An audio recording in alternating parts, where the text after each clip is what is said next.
दीपू. ओ बाबा. अगं गुलाबजाम घेऊन ये. दीपू. दीपू माझी मुलगी. हा बाबा.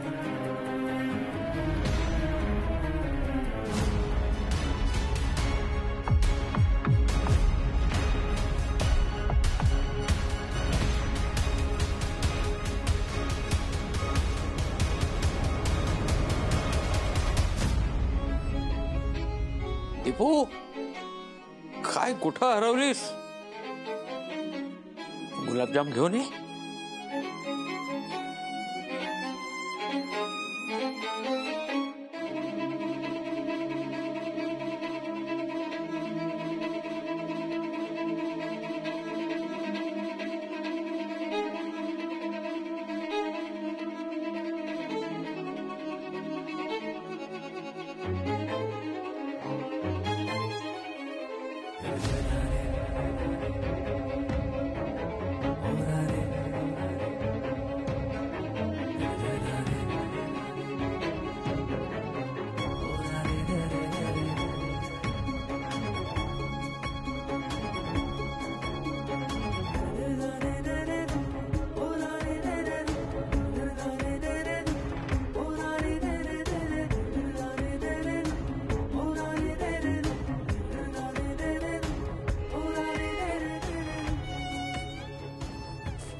आण आण.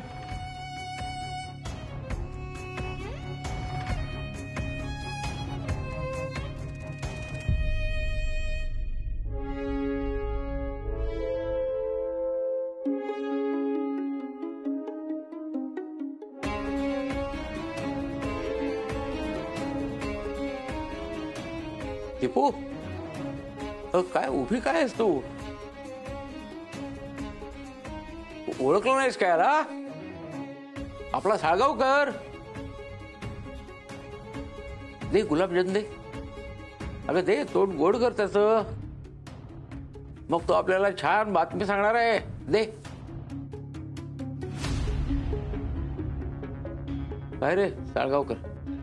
अरे घे, इतका उघडू नकोस. घे.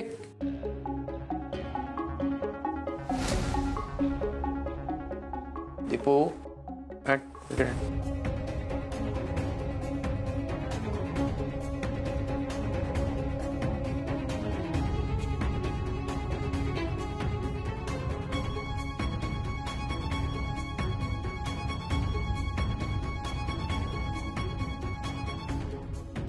सर मी येतो. हा हा. का रे एवढा अचानकपणे निघालास तू? अरे तू त्या मुलीचं नाव सांगायला आला होतास ना? मग? हो सर, ते जरा अर्जंट काम आठवलं, मला निघायला हवं सर. ऑलरेडी खूप उशीर झालाय.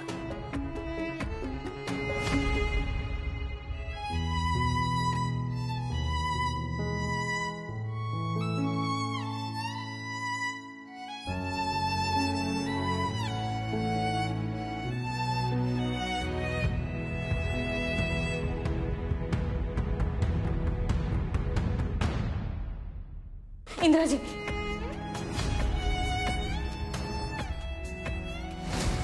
इंद्राजी ऐका ना.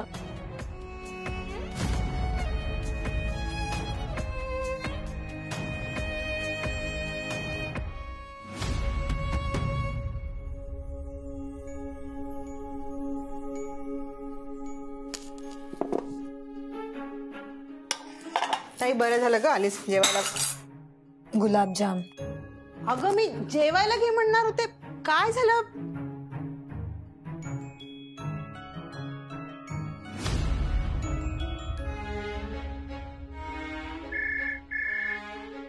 हॅलो. हॅलो कार्तिक, तुझा भाऊ आला होता. कुठे? आमच्या घरी. अजून कुठे? का? काय झालं? ए तू सतत काय का घाबरत असतोस रे? आई बाबांच्या लग्नाच्या वाढदिवसासाठी शुभेच्छा द्यायला आला होता. काही झालं नाहीये. हा मग ठीक आहे ना. काही ठीक नाहीये कार्तिक. मला ना आता खरंच खूप कंटाळा आलाय. आपलं लग्न झालंय तरी पण तुझ्या भावामुळे मला इथे राहावं लागतंय. कधी घेऊन जाणार आहेस मला तुझ्या घरी? हे बघ, हे सगळं ना तुझ्या बाबांमुळे झालंय. जर त्यांनी इमानदारीत आपलं लग्न लावून दिलं असतं ना तर हा प्रॉब्लेमच झाला नसता. ए पण मला एक सांग, तुझ्या भावाचं कुणाबरोबर अफेअर आहे रे? नाही नाही माहिती. का ग? आणि तिचा काय संबंध इथे? अरे तुझा भाऊ आज तिचं नाव माझ्या बाबांना सांगणार होता. मग सांगितलं का? नाही, तो न सांगताच निघून गेला. न सांगता निघून गेला? कोण असेल ती मुलगी? कार्तिक, इथे आपण आपल्याबद्दल बोलतोय, तिथे लक्ष दे. ती कोणी असू देत, काय फरक पडतो? हा तू मला कधी नेणार आहेस हे सांग. ठीक आहे, मी बघतो काहीतरी. मला थोडासा वेळ दे.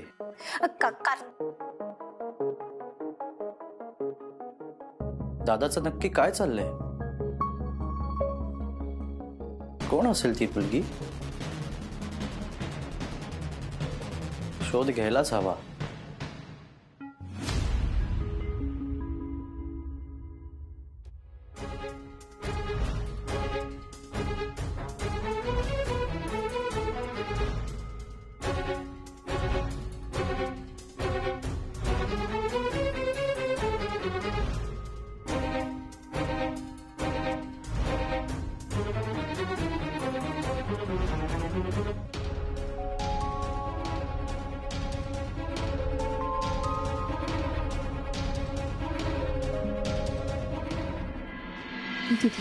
इंग्रजी खूप चिडलेत माझ्यावर. ते असे असे निघून गेले. मला ना त्यांच्याशी आत्ताच बोलायला हवं, नाही तर खूप प्रॉब्लेम होईल.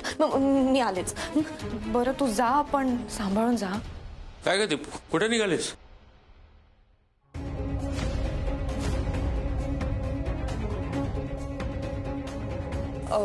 बाबा, साळगावकरांची चावी राहिली ना, ती द्यायला जाते दीपू. हो ना दीपू? हो.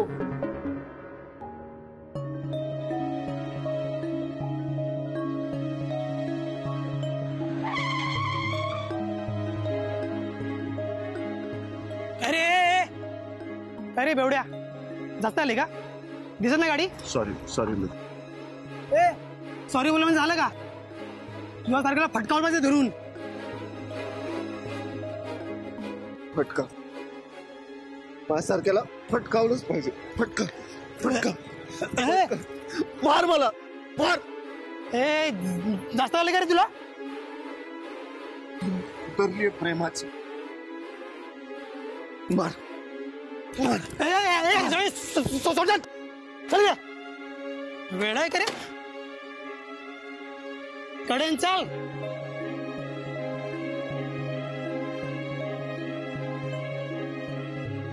थांब थांब थांब.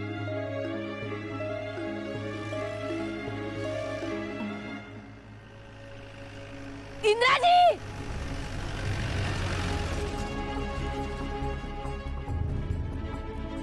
इंद्राजी, इंद्राजी ऐका ना प्लीज. इंद्राजी प्लीज माझं ऐकून तरी घ्या. हे बघा, तुम्हाला माझी शपथ आहे, प्लीज थांबा. बघा मी काय म्हणते, एकदा ऐकून घ्या. काय ऐकून घेऊ मॅडम? काय ऐकून घेऊ मी? अजून एक खोटं?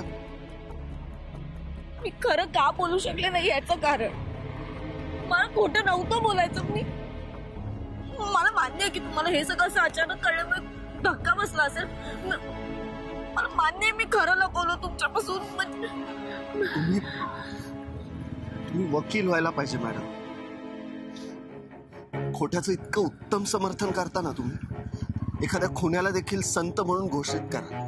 हो इंद्राजी, पण मी असं कुठे म्हणते की माझी चूक झाली नाहीये म्हणून. मी चुकलेच आणि त्यासाठी मी हजारदा सॉरी म्हणायला तयार आहे. सॉरी? तुमचं सॉरी इतकं स्वस्त असेल मॅडम, पण माझं प्रेम इतकं स्वस्त नाहीये. मी कधी खोटं बोललो तुमच्याशी सांगा? एक प्रसंग सांगा मॅडम जिथे मी तुमच्याशी खोटं बोललोय. मी वसुली करतो ही गोष्ट आईला माहित नाहीये, ही गोष्ट मी तुम्हाला सांगितली. आईला ही गोष्ट का माहित नाहीये हे देखील मी तुम्हाला सांगितलं. तुम्ही माझ्या घरी आलात, माझ्या आईला भेटलात. माझं पास्ट, माझे फ्युचर प्लॅन्स, माझं वर्तमान सगळं तुम्हाला माहितीये. तुम्हाला इंद्रा आणि इंद्रजित साळगावकर दोघेही माहितीये. तुम्ही खोटं का बोललात मॅडम? तुम्हाला माहितीये देशपांडे सरांचं आणि माझं नातं काय? मी किती आदर करतो त्यांचा. तुम्ही देशपांडे सरांच्या मुलगी आहात, इतकी महत्वाची गोष्ट तुम्ही माझ्यापासून लपवली. खोटं का बोललात मॅडम माझ्याशी? खोट्यापासून जे नातं सुरू झालंय ते नातं पुढे टेकणार कसं मॅडम? अहो, मी खूप वेळा तुम्हाला सांगायचा प्रयत्न केला.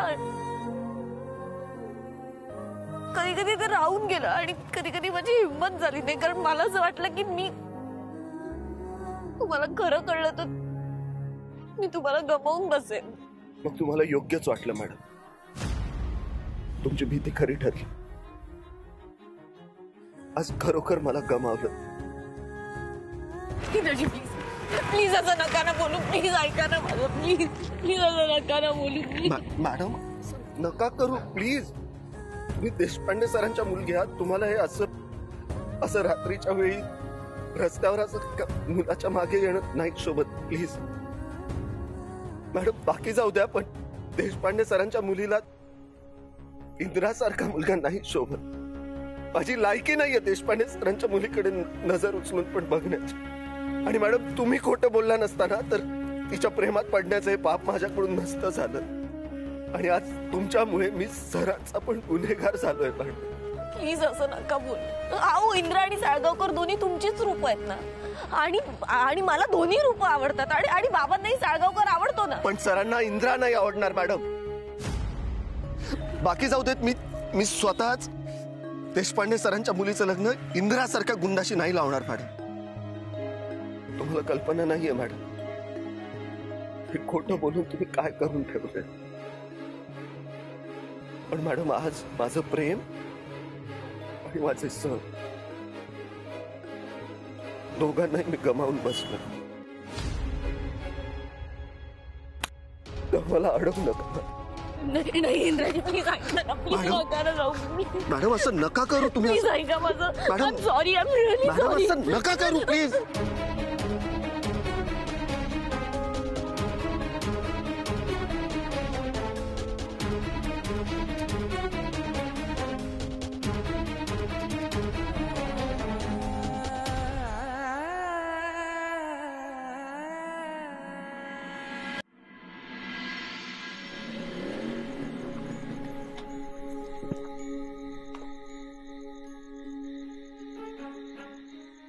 अरे दादा एवढं लेट?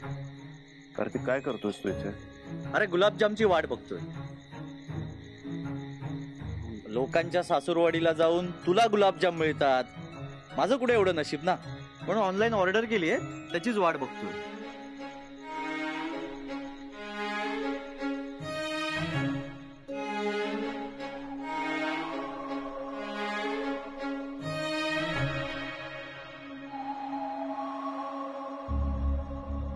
इंदिरा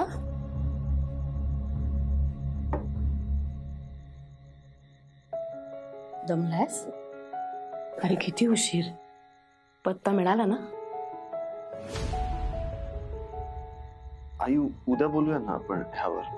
काय रे इंद्रा, साधा पत्ता मिळू शकत नाही तुला? हा मी बघ तुझ्या लग्नाची किती तयारी करून ठेवली आहे. दीपिकासाठी दागिने साड्या सगळं घेऊन ठेवलंय. शिवाय तुझ्या लग्नाची पत्रिका आहे ना, त्याचा डिझाईन सुद्धा फायनल करून ठेवलंय. नाही ऐन वेळेला घाई नको ना म्हणून. आई आपण उद्या बोलूया ना प्लीज. मला खरंच झोप आली आहे. मी झोपेन. बर झोप, उद्या बोलूया.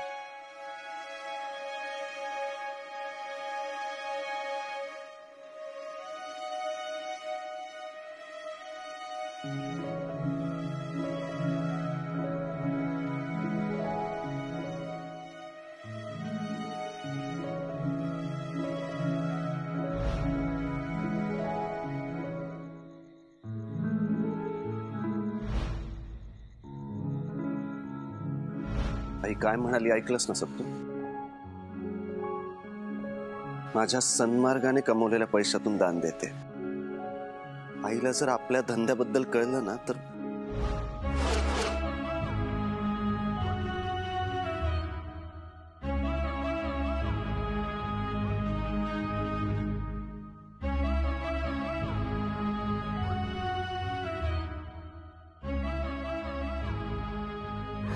का दीपिका मॅडम अशी खोटं का बोलला?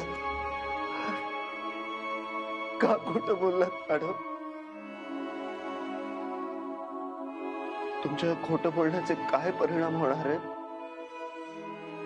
याची कल्पनाही नाहीये तुम्हाला.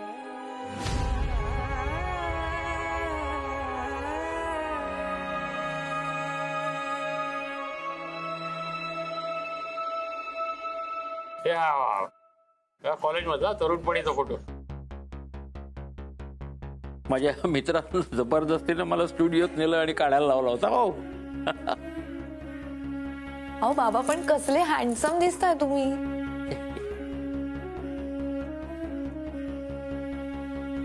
ए आई, बाबा कॉलेजमध्ये किती हँडसम होते ना. ए काय वेळ आहे का अल्बम बघत बसण्याची? चला झोपायला चला. चला ग.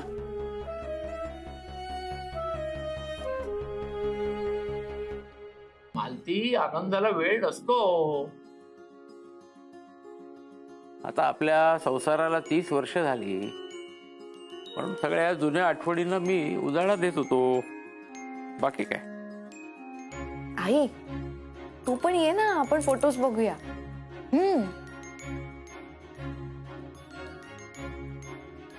वा दीदी, हा बघ, हा फोटो बघ तुझ्या आईचा. एवढी लाजते. फोटो काढताना लग्नात त्या फोटोग्राफरकडे बघायलाच तयार नव्हती. अहो काय बाबा, तुम्ही लग्नाच्या आधी आईला भेटलाच नव्हता ना? हो, अगदी नाही ग. आईनं पाहिलं होतं, म्हणजे तुमच्या आजीनं. मला म्हणाली, मुलगी सुस्वभावी आहे, तू संस्कृत आहे, तुझा संसार छान करील, होकार देऊन टाक. आता आईचा शब्द म्हणजे पाळणारच. पण तुमच्या आईनं मला कुठेतरी एका लग्नात पाहिलं होतं. म्हणजे हे मला तिच्याकडून लग्नानंतर कळलं. कदाचित तेव्हाच आवडलो असणार मी. हा काय ग? काय आई, खरंय का? अहो काय चाललंय तुमचं? काय सांगताय तुम्ही मुलींना? गंमत ग जरा. पण खरंच मुलीनो, एक मात्र मला मान्य करावं लागेल, तुमच्या आईनं छान साथ दिली ग मला. कधी काही माझ्याकडे मागितलं नाही, कधी कसल्या गोष्टीचा आग्रह केला नाही.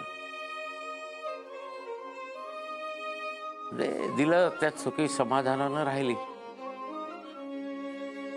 माझी आई त्याच्याबद्दल जे म्हणाली होती ना, ते अगदी खरं करून दाखवलं. हो अहो, संसार विश्वासावर टिकतो आणि आपल्यामधला जो विश्वास आहे ना, तोच आपल्याला इथवर घेऊन आलाय, नाही का?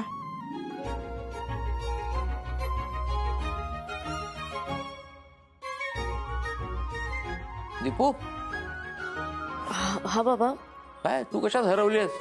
इथेच आहे बाबा. पण मालती, तू मात्र लाग बोललीस ग. नात्यामध्ये शेवटी विश्वास हाच महत्वाचा असतो. आणि आम्ही कधीच एकमेकांशी कधी खोटं बोललो नाही, एकमेकांपासून काही कधी लपवलं पण नाही.